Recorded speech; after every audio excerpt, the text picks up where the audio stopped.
ತಮ್ಮೆಲ್ಲರೂ ಕೂಡ ಗೊತ್ತಿರೋ ರೀತಿಯಲ್ಲಿ ಕರ್ನಾಟಕ ರಾಜ್ಯದಲ್ಲಿ ಗೊಬ್ಬರದ ಅಭಾವ ಉಂಟಾಗಿ ರೈತರು ಬಹಳಷ್ಟು ಸಂಕಷ್ಟಕ್ಕೀಡಾಗಿರ್ತಕ್ಕಂಥದ್ದು ತಮ್ಮೆಲ್ಲರೂ ಕೂಡ ಗೊತ್ತಿರತಕ್ಕಂಥ ವಿಚಾರ ಸಭಾಧ್ಯಕ್ಷೆ.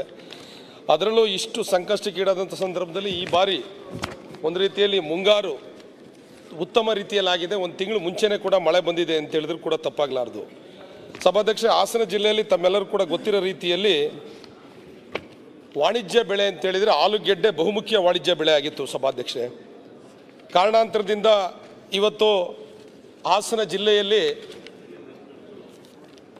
ಆಲೂಗೆಡ್ಡೆ ಬೆಳೆನೇ ಒಂದು ರೀತಿಯಲ್ಲಿ ಕಣ್ಣಿಗೆ ಕಾಣದ ರೀತಿಯಲ್ಲಾಗಿದೆ. ಅದಕ್ಕೆ ಬೇರೆ ಬೇರೆ ರೀತಿಯಲ್ಲಿ ಕಾರಣ ಇರ್ಬೋದು. ಏಕೆಂದರೆ ಅದು ಗೊಬ್ಬರವನ್ನು ಭೂಮಿಗೆ ಹಾಕಿ ಇವತ್ತು ಭೂಮಿಯ ಫಲವತ್ತತೆ ಕಡಿಮೆ ಆಗಿ ಅಲ್ಲಿ ಇವತ್ತು ಆಲೂಗೆಡ್ಡೆ ಯಾವಾಗಲೇ ಬೆಳೆದರೂ ಕೂಡ ಆಲೂಗೆಡ್ಡೆಯಲ್ಲಿ ಬೇರೆ ಬೇರೆ ರೀತಿಯ ಕಾಯಿಲೆಗಳು ಬರಲಿಕ್ಕೆ ಶುರುವಾಗಿದ್ದಾವೆ. ಈ ನಿಟ್ಟಿನಲ್ಲಿ ಹಾಸನ ಜಿಲ್ಲೆಯಿಂದಲೇ ಒಂದು ರೀತಿಯ ಬಹುಮುಖ್ಯ ವಾಣಿಜ್ಯ ಬೆಳೆ ಹಾಸನ ಜಿಲ್ಲೆಯಲ್ಲಿ ಆಲೂಗೆಡ್ಡೆ ಅಂತೇಳಿದರೆ ತುಂಬ ಫೇಮಸ್ಸು. ಹಾಸನದ ಆಲೂಗೆಡ್ಡೆ ಅಂದರೆ ತುಂಬ ಫೇಮಸ್ಸು. ಆ ರೀತಿ ಇದ್ದಂಥ ಪರಿಸ್ಥಿತಿ ಇವತ್ತು ಹಾಸನ ಜಿಲ್ಲೆಯಲ್ಲಿ ಎಲ್ಲೂ ಕೂಡ ಆಲೂಗೆಡ್ಡೆನೇ ಬೆಳೆದೇ ಇರ್ತಕ್ಕಂಥ ಪರಿಸ್ಥಿತಿ ನಿರ್ಮಾಣ ಆಗಿದೆ. ಇವತ್ತು ಹಾಸನ ಜಿಲ್ಲೆಯಲ್ಲಿ ಬಹುಮುಖ್ಯವಾಗಿ ವಾಣಿಜ್ಯ ಬೆಳೆ ಅಂತೇಳಿದರೆ ಇವತ್ತು ಜೋಳ. ಈ ಜೋಳ ಸುಮಾರು 1,10,000 ಎಕರೆಯಲ್ಲಿ ಏನು ಕೃಷಿ ಮಾಡಿದ್ದಾರೆ ಅದರಲ್ಲಿ 85,000 ಎಕರೆಯಲ್ಲಿ ಇವತ್ತು ಜೋಳವನ್ನು ಹಾಸನ ಜಿಲ್ಲೆಯಲ್ಲಿ ಬೆಳೆದಿದ್ದಾರೆ ಸಭಾಧ್ಯಕ್ಷೆ. ಆ 85,000 ಎಕರೆಯಲ್ಲಿ ಜೋಳವನ್ನು ಬೆಳೆದಿರ್ತಕ್ಕಂಥ ಕೃಷಿಕರಿಗೆ, ರೈತರಿಗೆ ಹೈಟೆಕ್ ಅಂತಕ್ಕಂಥ ಒಂದು ಕಳಪೆ ಬಿತ್ತನೆ ಬೀಜವನ್ನು ಕೊಟ್ಟು ಇವತ್ತು ಇಡೀ ಹಾಸನ ಜಿಲ್ಲೆಯಲ್ಲಿ ರೈತರು ಕಣ್ಣೀರಲ್ಲಿ ಕೈ ತೊಳಿತಕ್ಕಂಥ ವ್ಯವಸ್ಥೆ ನಿರ್ಮಾಣ ಆಗಿದೆ. ಇದಕ್ಕೆ ಕಾರಣಕರ್ತರು ಯಾರು? ಇವತ್ತು ಕೃಷಿ ಇಲಾಖೆಯಿಂದ ಅಪ್ರೂವ್ ಆಗಿರ್ತಕ್ಕಂಥ ಬಿತ್ತನೆ ಬೀಜವನ್ನು ಅಂಗಡಿಗಳಿಗೆ ಸಪ್ಲೈ ಕೊಟ್ಟಿದ್ದಾರೆ. ಅದೇ ಬೀಜವನ್ನು ಮಾರಾಟ ಮಾಡಿದ್ದಾರೆ. ಅವರು ಯಾವ ರೀತಿ ಗೈಡ್ಲೈನ್ಸ್ ಹೇಳಿದ್ದಾರೆ ನೋಡಿ. ನಿಮಗೆ ಕೃಷಿ ಇಲಾಖೆಯಿಂದ ಒಂದು ಇದು ಕೊಡ್ತಾರೆ ಸಭಾಧ್ಯಕ್ಷರೇ ನೋಡಿ. ಕೃಷಿ ಇಲಾಖೆ ಜಿಲ್ಲಾ ಪಂಚಾಯತ್ ಹಾಸನ ಕರ್ನಾಟಕ ಸರ್ಕಾರ ಅಂಥೇಳಿ ಒಂದು ಪಾಂಪ್ಲೆಟ್ನ ಮಾಡ್ತಾರೆ. ಪಾಂಪ್ಲೆಟ್ನ ಮಾಡಿ ಈ ಬೀಜವನ್ನು ಎಲ್ಲ ಕಡೆ ಅಂಗಡಿಗಳಿಗೆ ಮಾರಾಟ ಮಾಡಿದ ಮೇಲೆ ಸಭಾಧ್ಯಕ್ಷೆ ಈ ರೀತಿ ಕಾಯಿಲೆಗಳು ಬರ್ಬೋದು ಅಂತಕ್ಕಂಥದ್ದು ಸಮೇತ ಇವರೇ ನೋಡಿ ಪಾಂಪ್ಲೆಟ್ಸ್ನಲ್ಲಿ ಪ್ರಿಂಟ್ ಮಾಡಿದ್ದಾರೆ. ಈ ರೀತಿ ಕಾಯಿಲೆಗಳು ಬರ್ಬೋದು, ಅದಕ್ಕೆ ಇದೇ ರೀತಿ ಔಷಧಿಯನ್ನು ಸಿಂಪರಣೆ ಮಾಡಬೇಕು ಅಂತೇಳಿ ಇವರೇ ಮೊದಲೇ ಪಾಂಪ್ಲೆಟ್ಸ್ ಹೊಡಿಸ್ತಾರೆ. ಅಂದರೆ ಇವರು ಕಳಪೆ ಬೀಜವನ್ನು ಕೊಟ್ಟು ಇದೇ ರೀತಿ ಔಷಧಿಯನ್ನು ಸಮೇತ ಔಷಧಿಯನ್ನು ಸಿಂಪಡಣೆ ಮಾಡಬೇಕು ಅಂತಲೂ ಕೂಡ ಆಲ್ರೆಡಿ ಇವರು ಪಾಂಪ್ಲೆಟ್ನ ಮಾಡಿ ಎಲ್ಲ ಕಡೆ ರೈತರಿಗೆ ಹಂಚಿದ್ದಾರೆ. ಅಂದರೆ ಇದ್ರ ಉದ್ದೇಶ ಏನು ಅಂತ ಹೇಳಿದ್ರೆ ಕಳಪೆ ಯಾರು ಮಾಡಿದ್ದಾರೆ ಅಲ್ಲ, ಹೈಟೆಕ್ ಅಂತಕ್ಕಂಥ ಕೃಷಿ ಇಲಾಖೆಯಲ್ಲಿ ಪಾಂಪ್ಲೆಟ್ಸ್ ಇದೆ ನೋಡಿ. ಇಲ್ಲಿ ಬೀಜದ ಕಂಪನಿ ಕೃಷಿ ಜಿಲ್ಲಾ ಪಂಚಾಯತ್ ಹಾಸನ ಕೃಷಿ ಇಲಾಖೆ ಅಂತ ಹೇಳ್ಬಿಟ್ಟು ಹಾಸನ ಅಂತೇಳಿ ಪಾಂಪ್ಲೆಟ್ ಪ್ರಿಂಟ್ ಮಾಡಿದ್ದಾರೆ. ಪ್ರಿಂಟ್ ಮಾಡಿ ಬೀಜವನ್ನು ಮಾರಾಟ ಮಾಡಿದ ಮೇಲೆ ಈ ರೀತಿ ರೋಗಗಳು ಬರ್ಬೋದು, ಈ ರೀತಿ ಔಷಧಿನ ಸಿಂಪರಣೆ ಮಾಡಬೇಕು ಅಂತಲೂ ಕೂಡ ಇದೇ ಪಾಂಪ್ಲೆಟಲ್ಲಿ ಪ್ರಿಂಟ್ ಮಾಡಿದ್ದಾರೆ. ನಾನು ನಿಮಗೆ ಕೊಡ್ತೀನಿ ಸಭಾಧ್ಯಕ್ಷೆ, ಪ್ರಿಂಟ್ ಮಾಡಿದ್ದಾರೆ. ಅಂದರೆ ಇವ್ರ ಉದ್ದೇಶ ಏನು ಅಂತ ಹೇಳಿದ್ರೆ, ಶಾಸಕರೇ ದಯಮಾಡಿ ಯಾವ ಪ್ರಾಬ್ಲಮ್ ಆದರೆ, ಯಾವ ಡಿಸೀಸ್ ಬಂದರೆ ಯಾವ ಔಷಧಿ ಮಾಡಬೇಕು, ಔಷಧಿ ಸಿಂಪಡಿಸ್ಬೇಕು ಅನ್ನೋದು ಅದು ಅಪರಾಧ ಅಂತ ಹೇಳ್ತಾ ಇದ್ದಾರೆ. ಒಂದು ನಿಮಿಷ ಕೇಳಿ ದಯವಿಟ್ಟು. 20% ಅಷ್ಟೇ ಸರ್ಕಾರ ಬೀಜವನ್ನು ಸಪ್ಲೈ ಮಾಡೋದು, ಇನ್ನು 80% ಖಾಸಗಿ ವಲಯದಿಂದ ತಗೋತಾರೆ. ಅವರೇ ಉತ್ಪನ್ನ ಮಾಡ್ತಕ್ಕಂಥ ಬೀಜವನ್ನು ತಗೋತಾರೆ. ನಮ್ಮ ಇವರು ಹೇಳಿದ್ರು ಜ್ಞಾನೇಂದ್ರ ಅವರು, ಅಲ್ಲಿ ಪೂರ್ಣ ಪ್ರಮಾಣದಲ್ಲಿ ರೈತರೇ ಬೆಳೆದು ಸಂಸ್ಕರಣೆ ಮಾಡಿ ಬೀಜನ ಉಪಯೋಗಿಸ್ತಿದ್ರು. ಮಾತಾಡಿದ್ರು ಅನ್ನೋ ತರ ಹೇಳಿದ್ರೆ ಏನ್ ಪ್ರಯೋಜನ? ನಿಮಗೆ ಮಾಹಿತಿ ಕೊರತೆ ಇದೆಯೋ ಯಾವ ತರ ಮಾತಾಡ್ತಾ ಇದ್ದೀರೋ ಗೊತ್ತಿಲ್ಲ.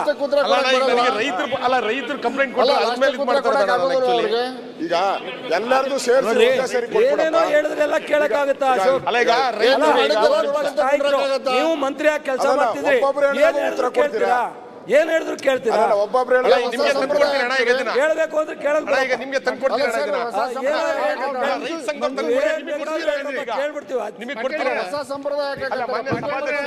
ಈಗ ನಾನು ಮುಗಿಸ್ಲಿ. ಸಿ ಪಾಟೀಲ್ರೆ, ನೀವು ಮಂತ್ರಿಯಾಗಿ ಕೆಲಸ ಮಾಡಿದ್ದೀರಾ? ವಿರೋಧ ಪಕ್ಷದವ್ರ ಪ್ರಶ್ನೆ ಕೇಳಿದಾಗ ನೀವು ಉತ್ತರನ ಇದೇ ತರ ಮಧ್ಯದಲ್ಲಿ ಕೊಟ್ಟೇ ಇಲ್ವಾ? ಕೊಟ್ಟೇ ಇಲ್ವನ್ರಿ? ಒಂದ್ ನಿಮಿಷ ರೀ ನೀವು ಚರ್ಚೆ ಮಾಡ್ಬೇಡಿ ಮಂತ್ರಿ ಅವರೇ.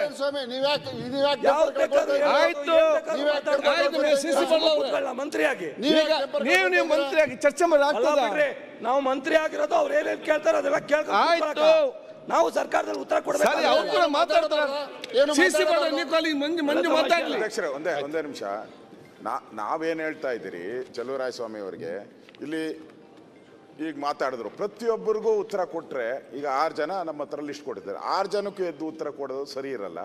6 ಜನನೂ ಏನೋ ಮಾತಾಡ್ತಾರೆ, ಒಂದೇ ಸರಿ ಕೊಟ್ಬಿಡಿ, ಅದು ಪ್ರೊಸೀಜರು, ಅದೇ ಪ್ರೊಸೀಜರು. ಅಂತ ವಿಶೇಷ ಏನಾನ ಇದ್ರೆ ಒಂದ್ಸರಿ ಮಾತಾಡ್ಲಿ. ಈಗ ಜ್ಞಾನೇಂದ್ರ ಮಾತಾಡಿದಾಗೂ ಮಾತಾಡಿದ್ರು, ಇವ್ರು ಮಾತಾಡಿದಾಗೂ ಮಾತಾಡಿದ್ರು, ಈಗ ಅವ್ರು ಮಾತಾಡೋಗು ಹಿಂಗೆ ಪ್ರತಿಯೊಂದು ಅಲ್ಲೇ ಉತ್ತರ ಆದಮೇಲೆ ಉತ್ತರ ಕೊಡೋದೇ ಪ್ರಶ್ನೆ ಅವಶ್ಯಕತೆನೇ ಇರಲ್ಲ. ಓಕೆ, ಸಿಮೆಂಟ್ ಮಂಜು. ಸಭಾಧ್ಯಕ್ಷರೇ, ಈಗ ನೋಡಿ, ಈಗ ರೈತ ಸಂಘಟನೆ ಆ್ಯಕ್ಚುಲಿ ಬಂದ್ಬಿಟ್ಟು ಮನವಿನ ಕೊಟ್ಟಿದ್ದಾರೆ, ಅದನ್ನು ಕೂಡ ಕೊಡ್ತೀನಿ ನಾನು. ಆ್ಯಕ್ಚುಲಿ ರೈತ ಸಂಘಟನೆಗಳು ಅವರ ಲೆಟ್ರೇಡಲ್ಲೇ ಕೂಡ ಮನವಿ ಕೊಟ್ಟಿದ್ದಾರೆ, ಅದನ್ನು ಕೂಡ ಅವ್ರಿಗೆ ತಲುಪಿಸ್ತೀನಿ. ಸಭಾಧ್ಯಕ್ಷರೇ, ಆ್ಯಕ್ಚುಲಿ ಈಗ ಸುಮಾರು 15,000 ಎಕರೆಗಿಂತ ಹೆಚ್ಚಾಗಿ ಇವರು ಕಳಪೆ ಬೀಜವನ್ನು ಕೊಟ್ಟು ಮಾರಾಟ ಮಾಡಿಸಿ ಇವತ್ತು 15,000 ಎಕರೆಗಿಂತ ಹೆಚ್ಚಿಗೆ ಕೃಷಿ ಜಮೀನಿನಲ್ಲಿ ಇವತ್ತು ಬಿಳಿ ಸುಳಿ ರೋಗ ಅಂತಕ್ಕಂಥ ರೋಗ ಬಂದಿದೆ. ಈ ರೋಗ ಬಂದು ಏನು ರೈತ ಬೆಳೆದಿರ್ತಕ್ಕಂಥ ಬೆಳೆ ಸಂಪೂರ್ಣ ನಾಶ ಆಗಿದೆ. ಇವತ್ತು ಒಂದು ಗೊಬ್ಬರ ಹಾಕಬೇಕು ಅಂತೇಳಿದರೆ ತನ್ನಲ್ಲಿರ್ತಕ್ಕಂಥ ಚಿನ್ನವನ್ನು ಅಡೆ ಇಟ್ಟು ಗೊಬ್ಬರ ಹಾಕಿ ಮತ್ತೆ ಆ ಬೆಳೆ ಬಂದ ಮೇಲೆ ಅದನ್ನು ಮಾರಾಟ ಮಾಡಿ ಚಿನ್ನವನ್ನು ಬಿಡಿಸ್ಕೊಬಿಡ್ತಕ್ಕಂಥ ಕೆಲಸವನ್ನು ಮಾಡ್ತಾರೆ. ಆದರೆ 15,000 ಎಕರೆಯಲ್ಲಿ ಬೆಳೆದಿರ್ತಕ್ಕಂಥ ಏನು ಮೆಕ್ಕೆಜೋಳ ಇದೆ ಸಂಪೂರ್ಣವಾಗಿ ನಾಶ ಆಗಿದೆ. ಇವತ್ತು ಅಧಿಕಾರಿಗಳು ಯಾವ ಔಷಧಿನ ಹೇಳಿದ್ರೆ ಅದೇ ಔಷಧಿನ ಸಿಂಪಡಣೆ ಮಾಡಿದ್ದಾರೆ. ಇವತ್ತು ಸರ್ಕಾರದಿಂದ ಯಾವ ಬೀಜಗಳನ್ನ ಅಂಗಡಿಗಳಿಗೆ ಸಹಾಯ ಮಾಡ್ತಾರೆ ಅದು ಕೂಡ ಸರ್ಕಾರದ ಅಧಿಕೃತ ಮಾನ್ಯತೆ ಪಡೆದಿರೋದ್ರಿಂದನೇ ಸಪ್ಲೈ ಆಗಿದೆ. ಈಗ ಸರ್ಕಾರ ಕೊಟ್ಟಿರ್ತಕ್ಕಂಥ ಬೀಜ ಮತ್ತು ಅವ್ರಿಗೆ ಸಲಹೆ ಕೊಟ್ಟಿರ್ತಕ್ಕಂಥ ಔಷಧಿನ ಸಿಂಪಡಣೆ ಮಾಡಿದ ಮೇಲೂ ಕೂಡ ಬೆಳೆ ಈ ರೀತಿ ಆಗಿದೆ ಅಂತ ಇದಕ್ಕೆ ಕಾರಣ ಯಾರು ಅಂತಕ್ಕಂಥ ಹೇಳ್ಬೇಕು ಸರ್ಕಾರ.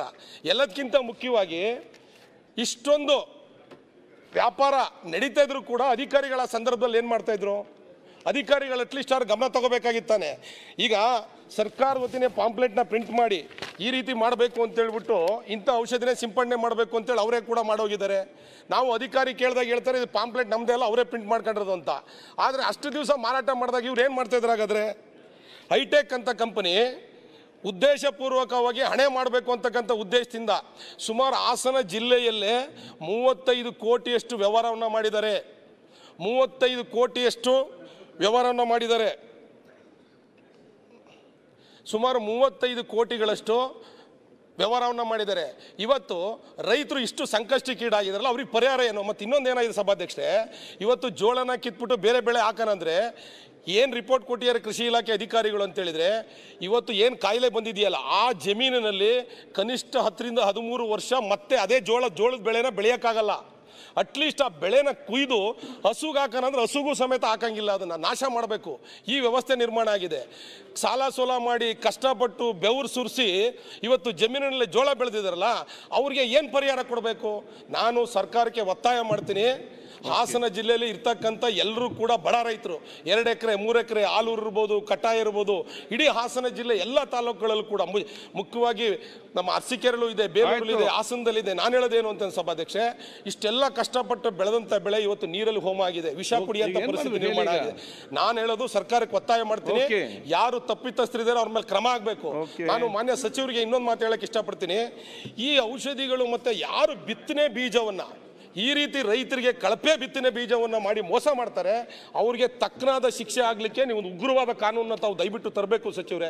ಅನ್ನ ಕೊಡ್ತಕ್ಕಂಥ ರೈತನಿಗೆ ಈ ಪರಿಸ್ಥಿತಿ ಆದರೆ ವರ್ಷ ಎಲ್ಲ ದುಡಿದಂಥ ಬೆಳೆಗೆ ಈ ಪರಿಸ್ಥಿತಿ ಏನಾಗಬೇಕು? ಮಂಜು ದಯವಿಟ್ಟು ಆಯ್ತು ಸಭಾಧ್ಯಕ್ಷ, ದಯವಿಟ್ಟು ಅವ್ರಿಗೆ ಸೂಕ್ತ ಕಾನೂನು ಕ್ರಮವನ್ನು ತಗೋಬೇಕು. ಎಲ್ಲದಕ್ಕಿಂತ ಮುಖ್ಯವಾಗಿ ತಮಗೆ ಪ್ರಾರ್ಥನೆ ಮಾಡ್ತೀನಿ, ಏನು ಬೆಳೆಯಿಂದ ನಾಶ ಆಗಿದೆ ಈ ರೈತರುಗಳಿಗೆ ಕನಿಷ್ಠ ಎಕರೆಗೆ 1 ಲಕ್ಷ ರೂಪಾಯಿ ಪರಿಹಾರನ ತಾವು ಕೊಡಬೇಕು. ತಾವು ಕೊಡ್ತೀರಾ ಅಂತೇಳಿ ತಿಳ್ಕೊಂಡು ನಾನು ಮಾತನ್ನ ಮುಗಿಸ್ತೀನಿ ಸಭಾಧ್ಯಕ್ಷೆ. ಸುರೇಶ್ ಬಾಬು ಅವರೇ ನೆಕ್ಸ್ಟ್. ನ್ಯೂಸ್ ಫಸ್ಟ್ ನಿರ್ಭೀತಿಯಿಂದ ನಿಮ್ಮ ಪರವಾಗಿ.